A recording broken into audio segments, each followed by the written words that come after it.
दोस्तों एक बार फिर से मैं आपके लिए RPSC first grade form fill up 2025 apply online process की अपडेट लेके आ चुके हैं।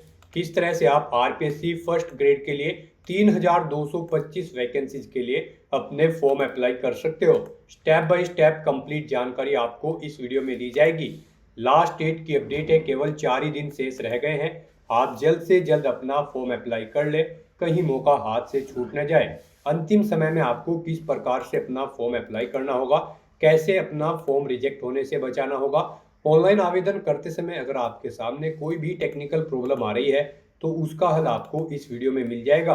फॉर्म अप्लाई करते समय आपको कुछ बातों का ध्यान रखना होगा, तभी आपका फॉर्म सक्सेसफुली सबमिट होगा। आवेदन करते समय आपको कोई भी ऐसी गलती या फिर मिस्टेक नहीं करनी होगी जिसको करने से आपका एप्लीकेशन फॉर्म रिजेक्ट हो सकता है। आवेदन करते समय आप अपना OTR वन टाइम रजिस्ट्रेशन किस प्रकार से करोगे, कैसे KYC करोगे, फीस पेमेंट किस तरह से करनी होगी, लाइव फोटो कैप्चर आपको कैसे करना होगा, डॉक्यूमेंट सिग्नेचर कैसे और कितने KB में आपको अपलोड करने होंगे, अंतिम समय में आपको किस प्रकार से अपना ध्यानपूर्वक फॉर्म अप्लाई कर लेना होगा। पूरी जानकारी के लिए आपको ये वीडियो शुरू से लेके एंड तक बिना स्किप किए हुए देखनी होगी। इस वीडियो को पूरा देखने पर ही आपके सभी सवाल और डाउट क्लियर होंगे। तो चलिए दोस्तों, बिना कोई वक्त कमाए शुरू करते हैं RPSC first grade form fill up की पूरी जानकारी।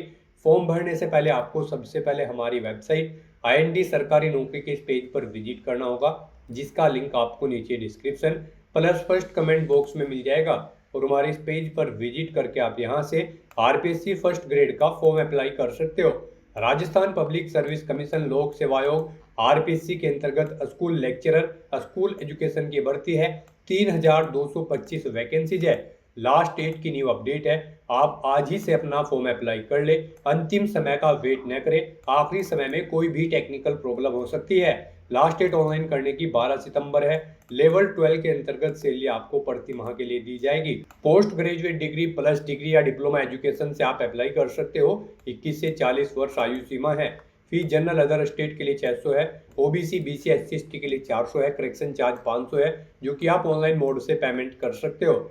रिटन टेस्ट के आधार पे सिलेक्शन होगा, ऑनलाइन अप्लाई कर सकते हो। राजस्थान जॉब लोकेशन है, ऑल इंडिया से अप्लाई कर सकते हो। sso.rajasthan.gov.in इसकी ऑफिशियल वेबसाइट है, जिससे आप फॉर्म फिल कर सकते हो। इंपोर्टेंट लिंक सेक्शन के अंतर्गत ऑफिशियल नोटिफिकेशन PDF लिंक पर क्लिक करके आप इसके PDF डाउनलोड कर सकते हो, जिसमें आपको सबसे पहले सब्जेक्ट वाइज वैकेंसीज की कंप्लीट डिटेल यहाँ पर मिल जाएगी। उसके बाद में यहाँ पर आप देख सकते हो एलिजिबिलिटी क्राइटेरिया की इन्फॉर्मेशन आपको दी गई है। सब्जेक्ट वाइज एज लिमिट की जानकारी चेकआउट कर ले, किस कैटेगरी को कितने आयु सीमा में छूट दी जा रही है। एज रिलैक्सेशन भी आप यहाँ से चेकआउट कर ले। Examination pattern, syllabus, fees payment की जानकारी, अप्लाई प्रोसेस के अंतर्गत कंप्लीट गाइडलाइंस आपको इस PDF में मिल जाएगी। तो ऑनलाइन आवेदन करने से पहले आपको नोटिफिकेशन की PDF पूरा पढ़ना अनिवार्य है। इसको पूरा पढ़ने से ही आपके सभी सवाल और डाउट क्लियर होंगे। PDF रीड आउट करने के बाद में आपको अप्लाई ऑनलाइन लिंक पर क्लिक करना होगा, तो आपके सामने ऑनलाइन आवेदन करने का ये ऑफिशियल पोर्टल ओपन हो जाएगा। इस पोर्टल के थ्रू आप अपने राजस्थान स्कूल लेक्चरर की इस भर्ती के लिए अप्लाई कर सकते हो। यहाँ पर गाइस, अगर आपने राजस्थान सिंगल साइन ऑन के पोर्टल पर पहले से रजिस्ट्रेशन कर रखा है तो यहाँ पर आकर आपको अपनी SSO ID या फिर यूजर नेम एंटर करना है, अपना पासवर्ड आपको एंटर करना है, ये कैप्चा कोड आपको यहाँ पर एंटर करना है और लॉगिन की इस बटन पर क्लिक करके आपको अपने डैशबोर्ड में लॉगिन कर लेना है और फिर वहां से आपको अपना फॉर्म अप्लाई करना है। और गाइस, अगर आप यहाँ पर राजस्थान सिंगल साइन ऑन के पोर्टल से किसी भी भर्ती के लिए फर्स्ट टाइम अप्लाई करने जा रहे हो तो सबसे पहले यहाँ पर आपको अपना रजिस्ट्रेशन करना होगा। उसके लिए आपको रजिस्ट्रेशन की ये टैब दी गई है, तो यहाँ पर आपको रजिस्ट्रेशन की इस टैब पर क्लिक करना है। उसके बाद आपके सामने यहाँ पर रजिस्ट्रेशन का इंटरफेस ओपन होगा। यहाँ पर भी आपके पास दो ऑप्शन है, आप सिंपली सिटीजन या फिर उद्योग है तो आप इस ऑप्शन पर क्लिक करें। गवर्नमेंट एम्प्लॉय है तो आप इस ऑप्शन पर क्लिक करें, गवर्नमेंट एम्प्लॉय की स्टेप पर। फिर यहाँ पर आप अपना SIPF इस ऑप्शन पर क्लिक करें, फिर आप अपना SIPF नंबर एंटर करें, अपना SIPF का पासवर्ड एंटर करें और नेक्स्ट ऑप्शन पर क्लिक करके अपना रजिस्ट्रेशन की आगे की टास्क कंप्लीट कर ले। गाइस, यहाँ पर अगर आप सिंपली सिटीजन है तो आपको इस ऑप्शन पर क्लिक करना है। फिर यहाँ पर आपको रजिस्ट्रेशन करने के लिए दो ऑप्शन मिलेंगे। आप यहाँ पर जन आधार और गूगल के थ्रू अपना रजिस्ट्रेशन कर सकते हो। जन आधार के थ्रू केवल राजस्थान रेजिडेंट के कैंडिडेट ही अपना रजिस्ट्रेशन कर सकते हैं और गूगल के थ्रू यहाँ पर राजस्थान के साथ साथ सभी स्टेट के कैंडिडेट अपना अपना वन टाइम रजिस्ट्रेशन कर सकते हैं। तो यहाँ पर आपको गूगल के इस ऑप्शन पर क्लिक करना है। उसके बाद आपके सामने कुछ इस तरह से इंटरफेस ओपन होगा। अब यहाँ पर आपको अपनी जीमेल आईडी एंटर करनी है और फिर आपको नेक्स्ट के इस ऑप्शन पर क्लिक कर देना है। उसके बाद यहाँ पर आपको कंटिन्यू की स्टेप पर क्लिक करना है। नेक्स्ट आपके सामने कुछ इस तरह से इंटरफेस शो होगा। आपकी ईमेल आईडी के शुरू के कैरेक्टर को यहाँ पर आपका एसएसओ आईडी या फिर यूजर नेम सेट कर दिया गया है एसएसओ की तरफ से। अगर इसमें आप चेंज करना चाहते हैं तो आप अपने अकॉर्डिंग ABCDXYZ कुछ भी आप इसमें चेंज कर सकते हो। और फिर यहाँ पर अगर ये ग्रीन कलर में है तो यानी कि ये यूजर नेम अवेलेबल है, और अगर ये रेड कलर में होगा और यहाँ पर क्रॉस का निशान होगा तो फिर ये अवेलेबल नहीं होगा। आपको उसमें कुछ चेंज करना होगा और अपने अकॉर्डिंग यहाँ पर आपको अपना यूजर नेम सेट कर लेना है। उसके बाद यहाँ पर आपको अपना पासवर्ड एंटर करना है। गाइस यहाँ पर आपका पासवर्ड 8 से 30 कैरेक्टर के बीच में होना चाहिए। यहाँ पर आपको पासवर्ड की गाइडलाइन दी गई है। इस गाइडलाइन के अकॉर्डिंग आपको अपना पासवर्ड यहाँ पर रेडी करना है।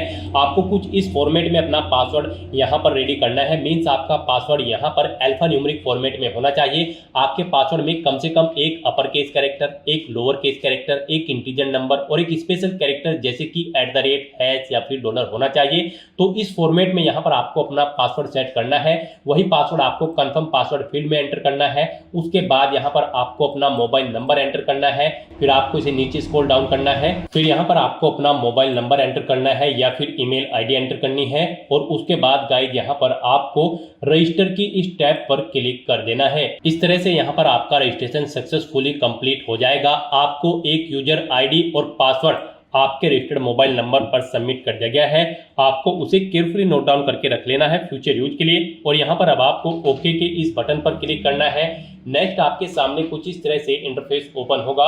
गाइस यहाँ पर अब आपको अपनी एसएसओ आईडी या फिर यूजर नेम एंटर करना है। उसके बाद आपको अपना पासवर्ड एंटर करना है जो आपके मोबाइल नंबर पर आया है या फिर आपने जो क्रिएट किया है। उसके बाद आपको ये कैप्चा कोड यहाँ पर एंटर करना है और फिर आपको यहाँ पर लॉगिन की इस टैब पर क्लिक कर देना है। और गाइस यहाँ पर अगर आप अपनी एसएसओ आईडी भूल गए हैं या फिर पासवर्ड भूल गए हैं तो यहाँ पर आप I forget my digital identity SSO ID के सामने क्लिक हियर के इस लिंक पर क्लिक करें और फिर यहाँ पर आप अपनी बेसिक डिटेल्स प्रोवाइड कराते हुए अपनी एसएसओ आईडी गेट कर लें। पासवर्ड भूल चुके हैं तो उसके लिए भी आप क्लिक हियर के इस लिंक पर क्लिक करके अपना पासवर्ड गेट कर सकते हैं। अगर मल्टीपल एसएसओ आईडी है तो आप क्लिक हियर टू मर्ज इस ऑप्शन पर क्लिक करके अपनी एसएसओ आईडी यहाँ पर मर्ज कर सकते हैं। तो बस यहाँ पर अब आपको अपनी यूजर आईडी और पासवर्ड एंटर करके और ये कैप्चा कोड एंटर करके अपने डैशबोर्ड में लॉगिन करना है। नेक्स्ट आपके सामने कुछ इस तरह से इंटरफेस ओपन होगा। गाइस यहाँ पर अब आपको अपनी प्रोफाइल अपडेट करनी है। सबसे पहले यहाँ पर अगर आप अपना फोटो ऐड करना चाहते हैं तो आप इस फोटो पर क्लिक करें। फिर यहाँ पर आप इस फोटो पर क्लिक करें। उसके बाद यहाँ पर आप इस ऑप्शन पर क्लिक करें और अपना फोटो सिलेक्ट करके यहाँ पर आप उसे अपडेट कर सकते हैं। अपना प्रोफाइल फोटो यानी कि आप यहाँ पर सेट कर सकते हो। उसके बाद यहाँ पर आप अपना फर्स्ट नेम चेंज करना चाहते हैं तो इसे आप चेंज कर सकते हैं। लास्ट नेम चेंज करना चाहते हैं तो इसे आप चेंज कर सकते हैं। उसके बाद यहाँ पर आपका जो डिस्प्ले नेम, आपकी प्रोफाइल का जो डिस्प्ले नेम होगा वो यहाँ पर आप एंटर कर दें। इसे आप अपने अकॉर्डिंग यहाँ पर सेट कर सकते हैं। फिर यहाँ पर आपको अपनी डेट ऑफ बर्थ इस कैलेंडर में से सिलेक्ट कर लेनी है। उसके बाद यहाँ पर आपको अपना जेंडर सिलेक्ट करना है, आप मेल हो, फीमेल हो या फिर ट्रांसजेंडर या फिर अदर। उसके बाद यहाँ पर आपको अपना मोबाइल नंबर एंटर करना है। यहाँ पर आप इस ऑप्शन पर क्लिक करें, अपना मोबाइल नंबर एंटर करें और फिर आप सेंड ओटीपी ऑप्शन पर क्लिक करें। उसके बाद आपके रजिस्टर्ड मोबाइल नंबर पर एक ओटीपी जाएगा। वो ओटीपी आपको यहाँ पर वेरीफाई करना है। तो यहाँ पर आपको अपना ओटीपी एंटर करना है जो आपके मोबाइल नंबर पर आया है और उसके बाद आपको यहाँ पर वैलिडेट ओटीपी के इस ऑप्शन पर क्लिक करके अपना मोबाइल नंबर यहाँ पर वेरीफाई कर लेना है। फिर यहाँ पर अगर आपके पास कोई लैंडलाइन नंबर है तो वो आप एंटर कर सकते हैं, नहीं है तो आप इस कॉलम को खाली छोड़ दें। फिर यहाँ पर आपको अपना एड्रेस एंटर करना है। उसके बाद आपको अपना पोस्टल कोड देना है, अपनी सिटी या फिर डिस्ट्रिक्ट यहाँ पर आप एंटर करें। और गाइस यहाँ पर उसके बाद आप अपना स्टेट सिलेक्ट कर लें जिस स्टेट से आप बिलोंग करते हैं। उसके बाद अगर आप राजस्थान स्टेट के कैंडिडेट हैं तो आप अपनी जन आधार आईडी या फिर इनरोलमेंट आईडी यहाँ पर एंटर करें। आप इस ऑप्शन पर क्लिक करें, अपनी जन आधार आईडी या फिर इनरोलमेंट आईडी यहाँ पर एंटर करें और फैच मेंबर्स ऑप्शन पर क्लिक करके अपनी डिटेल यहाँ पर फैच कर ले। फिर यहाँ पर अगर आप राजस्थान स्टेट के कैंडिडेट हैं तो यहाँ पर आपको अपना संस्था आधार नंबर एंटर करना है। आप इस ऑप्शन पर क्लिक करें, अपना संस्था आधार नंबर एंटर करें, सेंड ओटीपी ऑप्शन पर क्लिक करें, आपके मोबाइल नंबर पर एक OTP आएगा जो आपके संस्था आधार नंबर से लिंक है। वो OTP आप यहाँ पर एंटर करके उसे वेरीफाई कर ले और उसके बाद गाइस यहाँ पर आप अपडेट के इस बटन पर क्लिक करके अपने प्रोफाइल की सभी डिटेल्स यहाँ पर अपडेट कर दें। इस तरह से यहाँ पर आपकी SSO की जो प्रोफाइल है वो सक्सेसफुली अपडेट हो चुकी है। अब यहाँ पर आप ओके के बटन पर क्लिक करें। नेक्स्ट आपके सामने यहाँ पर कुछ इस तरह से इंटरफेस ओपन होगा। अब यहाँ पर आपको रिक्रूटमेंट पोर्टल सर्च करना है। आप कंट्रोल F यहाँ पर प्रेस करें, REC एंटर करें। उसके बाद यहाँ पर आपको रिक्रूटमेंट पोर्टल का ये ऑप्शन मिलेगा। आप इस लिंक पर क्लिक कर दें। नेक्स्ट आपके सामने कुछ इस तरह से इंटरफेस ओपन होगा। अब यहाँ पर आने के बाद आपको वन टाइम रजिस्ट्रेशन के इस लिंक पर क्लिक करना है। उसके बाद आपके सामने यहाँ पर कुछ इस तरह से इंटरफेस ओपन होगा। अब यहाँ पर आपको अपने वन टाइम रजिस्ट्रेशन की डिटेल प्रोवाइड करनी है। अब यहाँ पर आपसे सबसे पहले पूछा गया है कि क्या आप राजस्थान स्टेट के निवासी हैं, अगर हैं तो यस करें और फिर यहाँ पर आप अपनी जन आधार या फिर एक्नॉलेजमेंट ID एंटर करके फैच मेंबर ऑप्शन पर क्लिक करें और अपनी डिटेल यहाँ पर फैच कर लें। और अगर आप राजस्थान के निवासी नहीं हैं तो यहाँ पर आपको नो ऑप्शन सेलेक्ट करना है।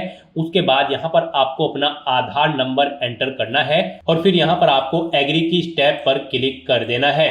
उसके बाद यहाँ पर आपके सामने कुछ इस तरह से पॉपअप शो होगा।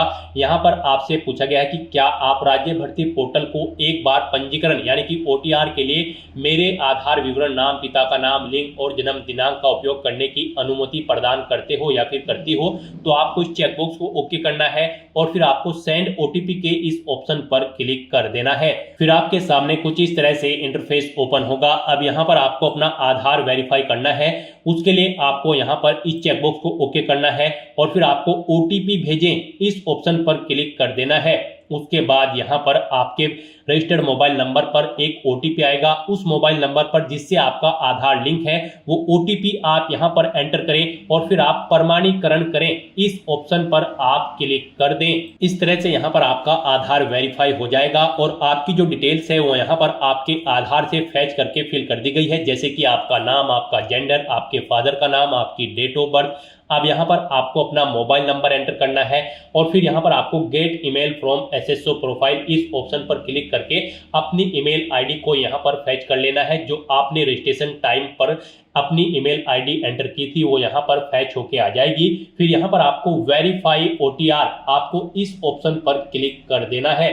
फिर यहाँ पर आपको आपकी डिटेल शो कर दी जाएगी। आपकी डिटेल अगर ओके है तो यहाँ पर अब आप फाइनल सबमिट के इस ऑप्शन पर क्लिक कर दें। उसके बाद आपके रजिस्टर्ड मोबाइल नंबर पर एक OTP आएगा। वो OTP आपको यहाँ पर एंटर करना है और उसके बाद आपको यहाँ पर वेरीफाई OTP के इस ऑप्शन पर क्लिक कर देना है। इस तरह से यहाँ पर आपके वन टाइम रजिस्ट्रेशन की डिटेल सक्सेसफुली सेव हो जाएगी। आपको एक रजिस्ट्रेशन नंबर यहाँ पर प्रोवाइड कर दिया गया है, वन टाइम रजिस्ट्रेशन नंबर। आपको इसे केयरफुली नोट डाउन करके रख लेना है फ्यूचर यूज के लिए। और यहाँ पर अब आपको ओके के इस बटन पर क्लिक करना है। फिर आपको आपके OTR के इसी इंटरफेस पर आपको रिडायरेक्ट कर दिया जाएगा। यहाँ पर आपकी OTR की सभी डिटेल्स वेरीफाई हो चुकी है। आपको एक रजिस्ट्रेशन नंबर जो वहां पर दिया गया था वो रजिस्ट्रेशन नंबर यहाँ पर भी शो कर दिया गया है। आपको इसे केयरफुली नोट डाउन करके रख लेना है फ्यूचर यूज के लिए। अब गाइस यहाँ पर आपको अपना फीस पेमेंट करना है। नेक्स्ट स्टेप आपका फीस पेमेंट का होगा। उसके लिए आपको यहाँ पर पे फीस की स्टेप पर क्लिक करना है। उसके बाद आपके सामने यहाँ पर कुछ इस तरह से पॉपअप शो होगा। अब यहाँ पर आपसे पूछा गया कि क्या आप राजस्थान स्टेट के कैंडिडेट हैं, अगर हैं तो यस करें और फिर यहाँ पर आप अपनी कैटेगरी सिलेक्ट करें। आप रिजर्व कैटेगरी के अंतर्गत आते हो या फिर अनरिजर्व के, आप अपने अकॉर्डिंग ऑप्शन सेलेक्ट करें। और अगर आप राजस्थान स्टेट के कैंडिडेट नहीं हैं तो यहाँ पर आप नो ऑप्शन सेलेक्ट करें। फिर यहाँ पर केवल अनरिजर्व कैटेगरी कैंडिडेट ही अप्लाई कर सकते हैं अगर आप राजस्थान स्टेट से बाहर के कैंडिडेट हैं। उसके बाद यहाँ पर आपसे पूछा गया कि क्या आप स्पेशली एबल्ड कैंडिडेट हैं, अगर हैं तो आप यहाँ पर यस ऑप्शन सेलेक्ट करें। उसके बाद यहाँ पर आपको 400 रुपये फीस के रूप में जमा कराने होंगे। और अगर आप स्पेशली एबल्ड कैंडिडेट नहीं हैं तो यहाँ पर आपको नो ऑप्शन सेलेक्ट करना है। फिर यहाँ पर आपको 600 रुपये एप्लीकेशन फीस के रूप में जमा कराने होंगे। तो इस तरह से आपको आपकी कैटेगरी के अकॉर्डिंग यहाँ पर फीस का अमाउंट शो कर दिया जाएगा। गाइस हम यहाँ पर आपको एक बार फिर से बता दें, अगर आप यहाँ पर वन टाइम रजिस्ट्रेशन करने जा रहे हो, अगर आप अनरिजर्व कैटेगरी से बिलोंग करते हो तो फिर आपको 600 रुपये फीस जमा करानी है। रिजर्व कैटेगरी के अंतर्गत आते हो तो फिर आपको 400 रुपये फीस के रूप में जमा कराने होंगे। ये अमाउंट आपको सिर्फ एक बार जमा कराना है। उसके बाद SSO के पोर्टल से जितनी भी भर्तियां निकलेगी, जितनी भी भर्तियों के लिए आप अप्लाई करोगे फिर आपको कोई शुल्क जमा नहीं कराना है। ये वन टाइम फीस है, आप एक बार फीस जमा करा के फिर यहाँ पर एसएससी की इस वेबसाइट के थ्रू मल्टीपल जॉब्स के लिए आप अप्लाई कर सकते हो। तो यहाँ पर अब आपको आपकी कैटेगरी के अकॉर्डिंग अमाउंट शो कर दिया जाएगा। उसके बाद यहाँ पर आपको पे फीस के इस ऑप्शन पर क्लिक करना है, फिर आपको ओके करना है। उसके बाद यहाँ पर आपको फीस पेमेंट के इंटरफेस पर डायरेक्ट कर दिया जाएगा। यहाँ पर आपके पास 3 चॉइस है, आप 3 तरह से अपना फीस पेमेंट कर सकते हो, नेट बैंकिंग के थ्रू, एग्रीगेटर के थ्रू या फिर QR कोड पेमेंट के थ्रू। यहाँ पर सबसे बेस्ट ऑप्शन आपके लिए QR कोड पेमेंट रहेगा। आप यहाँ पर इस ऑप्शन को सिलेक्ट करें, फिर यहाँ पर आप फोन पे ऑप्शन सिलेक्ट करें और पे नाउ के इस ऑप्शन पर क्लिक कर दें। उसके बाद गाइस यहाँ पर आपको फीस पेमेंट के इंटरफेस पर डायरेक्ट किया जाएगा। नेक्स्ट आपके सामने कुछ इस तरह से इंटरफेस ओपन होगा। यहाँ पर आप 2 तरह से फीस पेमेंट कर सकते हो, QR कोड के थ्रू या फिर आप अपने मोबाइल नंबर के थ्रू यहाँ पर फीस पेमेंट कर सकते हो। आपके लिए यहाँ पर बेस्ट ऑप्शन QR कोड रहेगा। तो यहाँ पर आप शो कोड ऑप्शन पर क्लिक करें, आपके सामने ये QR कोड शो होगा। आप अपने किसी भी UPI से इसे स्कैन करें और अपना फीस पेमेंट कर दें। सक्सेसफुली फीस पेमेंट करने के बाद आपको आपके OTR के डैशबोर्ड पर डायरेक्ट कर दिया जाएगा। यहाँ पर आपका फीस पेमेंट सक्सेसफुली कंप्लीट हो चुका है। अब आप व्यू रिसिप्ट के ऑप्शन पर क्लिक करके अपनी एप्लीकेशन फीस की एक रिसिप्ट का यहाँ पर प्रिंट आउट ले सकते हैं फ्यूचर यूज के लिए। और यहाँ पर अपनी ये फीस पेमेंट करने के बाद अब आपको नेक्स्ट ऑप्शन कंप्लीट करना है, वो आता है यहाँ पर आपका OTR eKYC। आपको इस ऑप्शन पर क्लिक करना है। अब यहाँ पर गाइस आपको अपना लाइव फोटो कैप्चर करना है और अपना हैंड रिटन डिक्लेरेशन डॉक्यूमेंट आपको अपलोड करना है। लाइव फोटो कैप्चर करने के लिए आपको कुछ गाइडलाइंस दी गई है, इन्हें ध्यान में रखते हुए आपको अपना फोटो यहाँ पर कैप्चर करना है। यहाँ पर 5 सेकंड के टाइमर के पश्चात अभ्यर्थी अपनी पलक 2-3 बार झपकाए। यदि आपकी फोटो बंद आंखों के साथ कैप्चर हुई है तो आप दोबारा से अपनी फोटो कैप्चर करें और फोटो कैप्चर करते समय आपको कैमरे की तरफ देखना है। अगर आप चश्मे का इस्तेमाल करते हैं तो आप अपना फोटो चश्मे के साथ ही लें, परंतु इस बात का ध्यान रखें कि चश्मे पर रोशनी के कारण फोटो अस्पष्ट अथवा चमक के साथ कैप्चर ना हो। बिल्कुल साफ फोटो आपका होना चाहिए। साथ ही साथ यहाँ पर अभ्यर्थियों को सुनिश्चित करना होगा कि लाइव फोटो साफ एवं पर्याप्त रोशनी में पृष्ठभूमि के साथ ली गई हो। धुंधली अथवा अंधकार में फोटो यहाँ पर एक्सेप्ट नहीं होगी। गाइस यहाँ पर अगर आपका फोटो स्पष्ट नहीं है तो आप बार बार अपना फोटो कैप्चर कर सकते हैं, परंतु एक बात आपको याद रखनी है, OTP के माध्यम से वेरिफिकेशन के पश्चात फाइनल सबमिट किए जाने के बाद आपको अवसर नहीं मिलेगा। उससे पहले ही आपको अपना फोटो यहाँ पर कैप्चर कर लेना है, फिर आप चेंज नहीं कर पाओगे। तो यहाँ पर इन दिशा निर्देश को रीड करने के बाद आपको इस चेकबॉक्स को ओके करना है। उसके बाद आपको टेक फोटो इस ऑप्शन पर क्लिक करना है। तो यहाँ पर अपना फोटो कैप्चर करने के बाद फिर आपको अपना hand written declaration document upload करना है। उसके लिए यहाँ पर आपको फॉर्मेट दिया गया है, आप सैंपल फाइल के इस लिंक पर क्लिक करें। नेक्स्ट आपके सामने यहाँ पर ये PDF ओपन हो जाएगी। गाइस यहाँ पर आपको इस PDF का एक हार्ड कॉपी प्रिंट आउट ले लेना है और उसके बाद आपको उस हार्ड कॉपी प्रिंट आउट पर अपना नाम मेंशन करना है, अपने फादर का नाम मेंशन करना है, अपनी डेट ऑफ बर्थ देनी है, यहाँ पर आपको अपने हस्ताक्षर करने हैं और उसके बाद आपको ये कंप्लीट डाटा फिर यहाँ पर मेंशन कर देना है अपने हाथ से ब्लू इंक पेन से। और उसके बाद यहाँ पर आपको अपने सिग्नेचर कर देने हैं। फिर ऐसे ही आपको यहाँ पर इंग्लिश में भी अपनी राइटिंग देनी है। उसके लिए यहाँ पर आपको इंग्लिश का परफॉर्मा दिया गया है। यहाँ पर भी आने के बाद आपको फिर अपना नाम एंटर करना है इंग्लिश में, अपने फादर का नाम एंटर करना है इंग्लिश में, अपनी डेट ऑफ बर्थ देनी है और फिर यहाँ पर आपको अपने सिग्नेचर करने हैं। और उसके बाद आपको ये कंप्लीट डाटा फिर अपने हैंड से ब्लू इंक पेन से आपको फिर दोबारा से इंग्लिश में यहाँ पर राइट कर देना है। उसके बाद गाइस यहाँ पर आपको अपनी SSO ID एंटर करनी है, अपना OTR वन टाइम रजिस्ट्रेशन का जो नंबर आपको मिला है वो रजिस्ट्रेशन नंबर यहाँ पर आपको एंटर करना है, अपना परमानेंट एड्रेस आपको यहाँ पर मेंशन कर देना है और यहाँ पर आपको अपने सिग्नेचर कर देने हैं।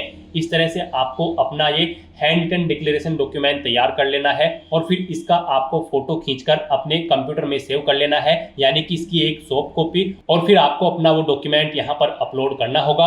यहाँ पर आपका ये डॉक्यूमेंट PDF फॉर्मेट में होना चाहिए, साइज उसका 100 से 200 KB के बीच में होना चाहिए। तो यहाँ पर आपको चूज फाइल बटन पर क्लिक करना है, फाइल को सिलेक्ट करना है और अपना ये हैंड रिटन डिक्लेरेशन डॉक्यूमेंट यहाँ पर अपलोड कर देना है। गाइस हम आपको सैंपल के तौर पर दिखा रहे हैं, कुछ इस तरह से यहाँ पर आपको अपना हैंड रिटन डिक्लेरेशन डॉक्यूमेंट तैयार करना है और फिर इसे आपको अपलोड कर देना है। अपना फोटो अपलोड करने के बाद और हैंड रिटन डिक्लेरेशन अपलोड करने के बाद अब आपको सबमिट eKYC की इस टैब पर क्लिक करना है। उसके बाद में आपको इन चेक बॉक्सेस को ओके करना है और सेंड ओटीपी की टैब पर क्लिक कर देना है।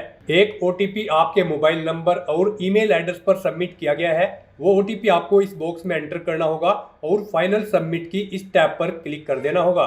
इस तरह से आपकी OTR eKYC कंप्लीट हो चुकी है।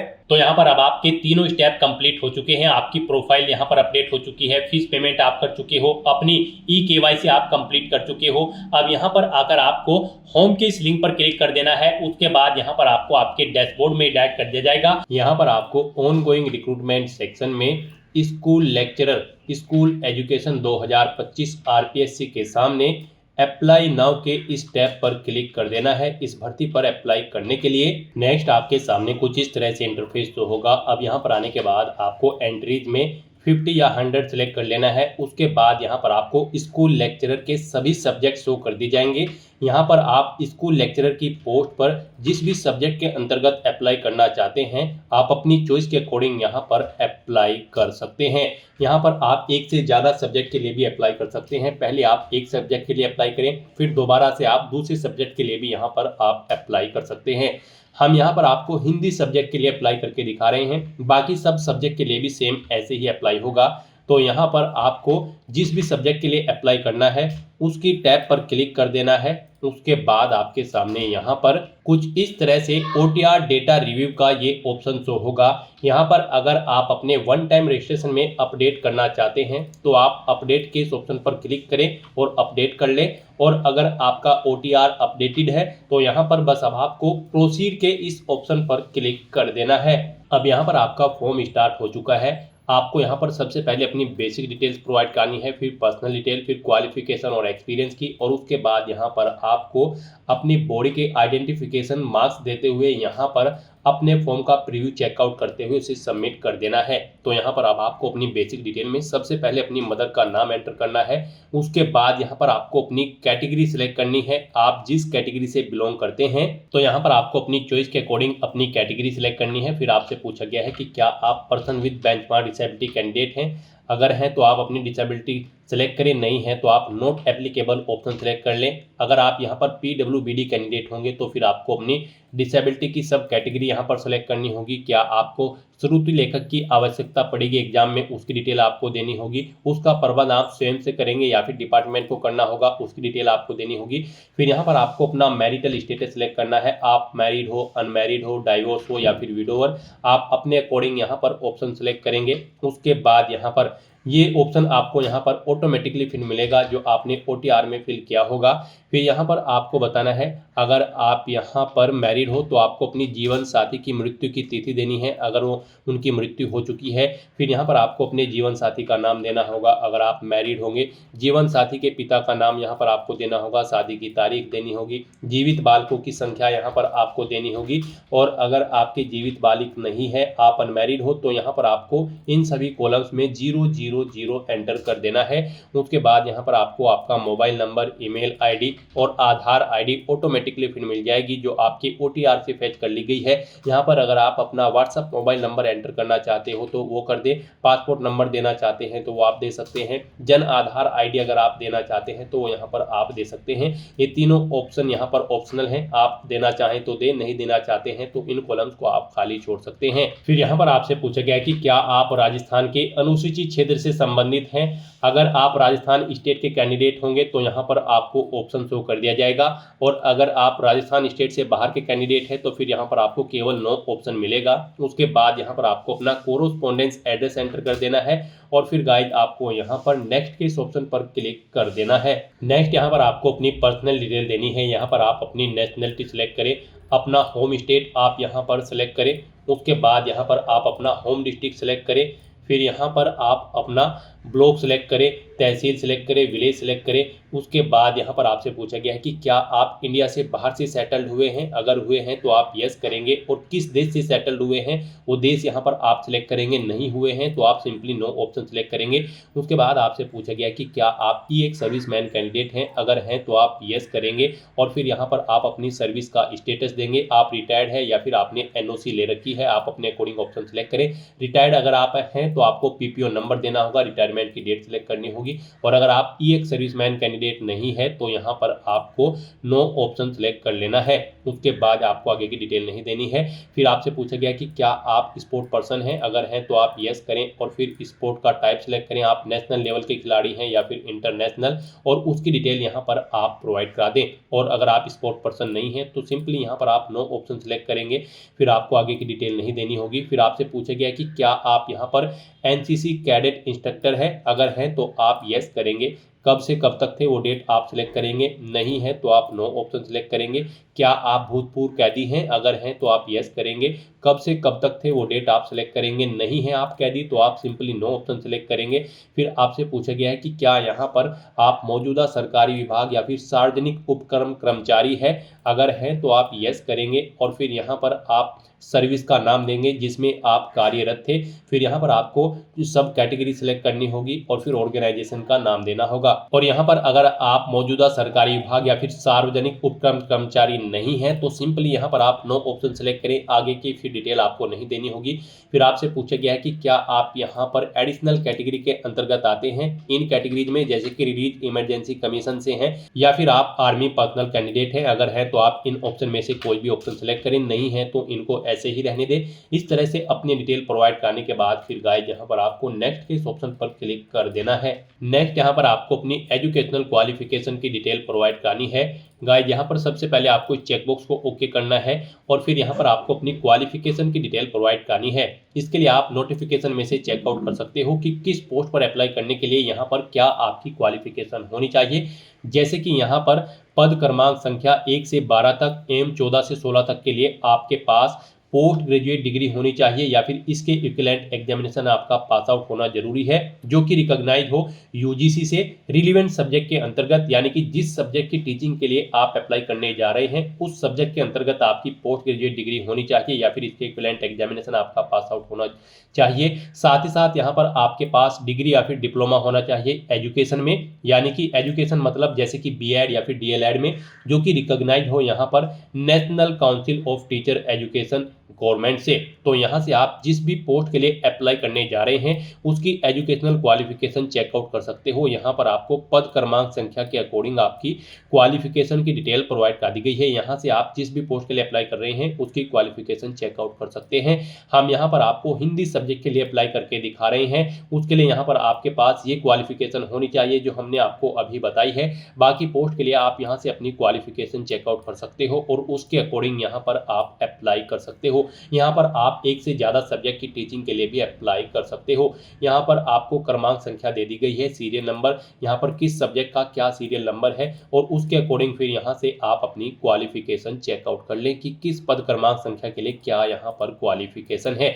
तो इस तरह से यहाँ पर अब आपको अपनी क्वालिफिकेशन की डिटेल प्रोवाइड करनी है। सबसे पहले यहाँ पर गाइड आपको अपनी 10वीं क्लास की डिटेल प्रोवाइड करनी होगी। यहाँ पर आपको बताना है कौन कौन सी सब्जेक्ट के आपके पास यहाँ पर 10वीं क्लास में, फिर आपको बोर्ड का नाम देना है जिससे आपने अपनी 10वीं क्लास पास आउट की है, 10वीं का रोल नंबर यहाँ पर आपको अपना एंटर करना है, परीक्षा का परिणाम आपका सीजीपीए में था, ग्रेड में या फिर परसेंटेज में, आप अपने अकॉर्डिंग ऑप्शन सेलेक्ट करें, परीक्षा पास होने का ईयर यहाँ पर आप सेलेक्ट करें, फिर कितने परसेंट मार्क्स आपने यहाँ पर ऑब्टेन किए हैं 10वीं में वो आप एंटर करें। सेम ऐसे ही यहाँ पर आपको अपनी 12वीं क्लास की डिटेल एंटर कर देनी है।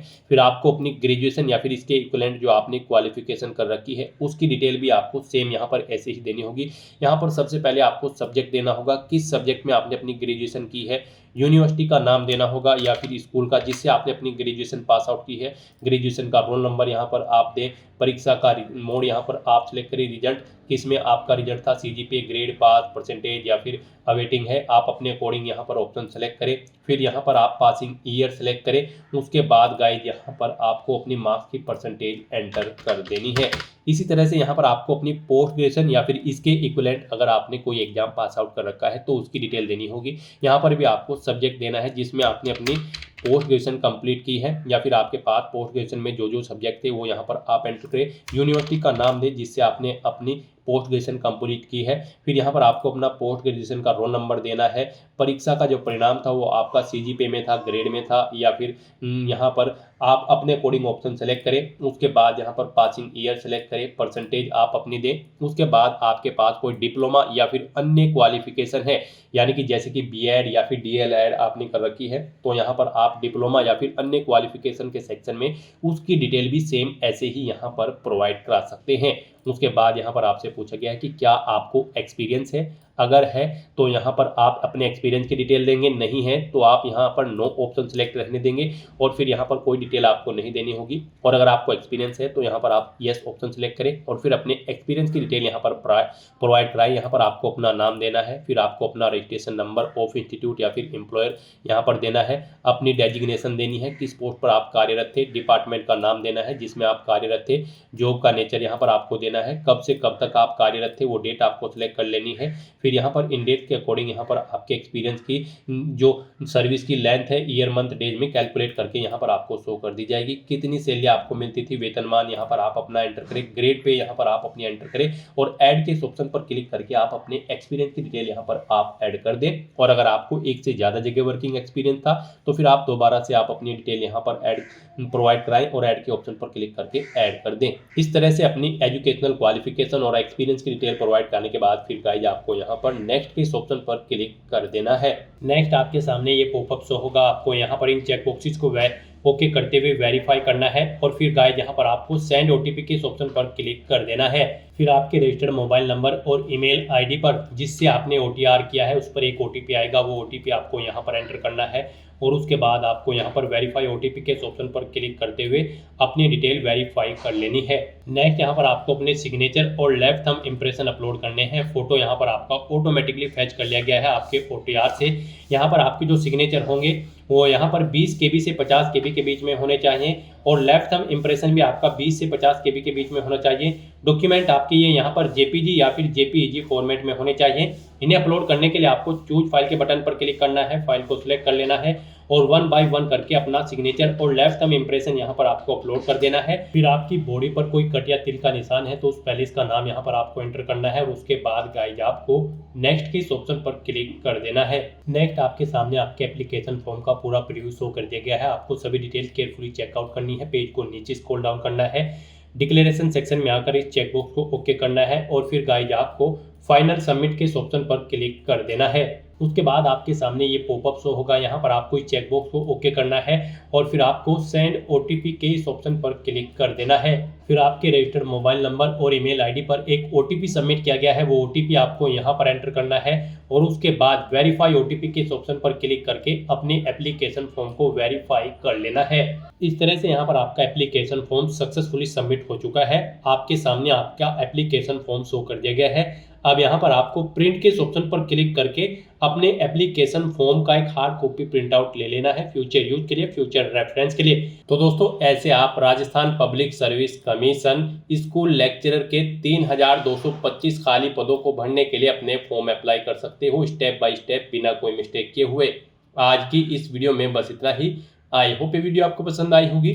अगर पसंद आई हो तो इसे लाइक और शेयर करें, चैनल पर नए हो तो इसे सब्सक्राइब कर लें। Thanks for watching.